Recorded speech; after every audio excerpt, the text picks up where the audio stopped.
Te durēja tas spēks.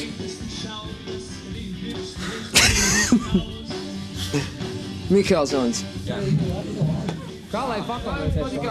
Prīmā puika, bet dažreiz es viņu nesaprotu, bet tad es iedomājos, ka gadu atpakaļ es varbūt biju vēl lielāks tāds jokains.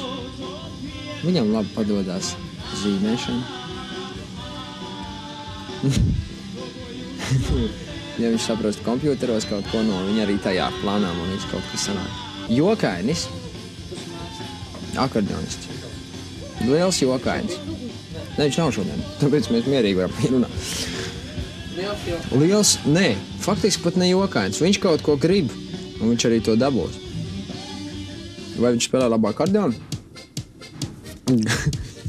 Es domāju, ka labāk viņš spēlē klavierus.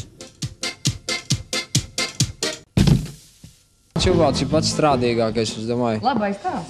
Jā. Kā izpaužās viņa strādīgums? Tas, ka viņš daudz strādā, viņš tiešām, viņš ir traks uz to strādāšanu, viņš ir workaholiķis.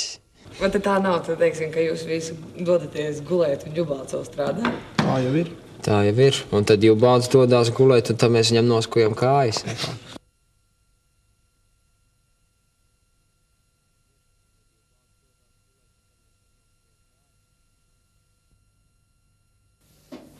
Lūk, skuvējs Mihelsons.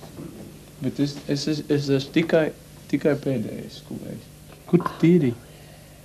Šeit. Es netīri. Man būs ļoti taisnīgs. Kāpēc es vienmēr? Te vēl vienmēr. O, šitā nav tīri. Šī ir tā robeža. Kad var un kad nevar. O, Jānis Ģubalds, pievēršamies. Viņi nāk galvenais monstrs. Jautājums ir tāds, lai skatītāji nepārprastu, ka teiksim, tas, ko viņi redz, ka tas nav nekas tāds šausmīgs, tu neapvainojies. Par to, tu neapvainojies par to, ka tev noskuva roku līniju rakstā Londonā. Neapvainojies. Nē. Klāt. Pie jaunos kūšanās putu izmēģināšanas uz sejas viņš pamodās.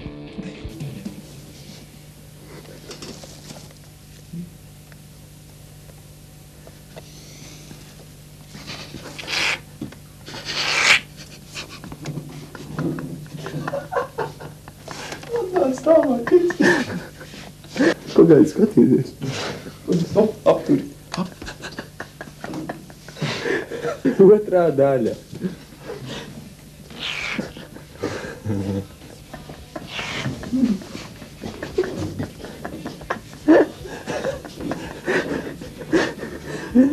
Mākslinieks. Vērotājs. Rudolfs Blaumanis.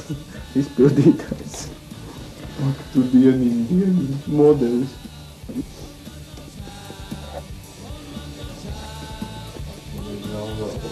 Bija jofīgi. Tev pametīt tās, it pēc nešam. Nepaņem. Nē.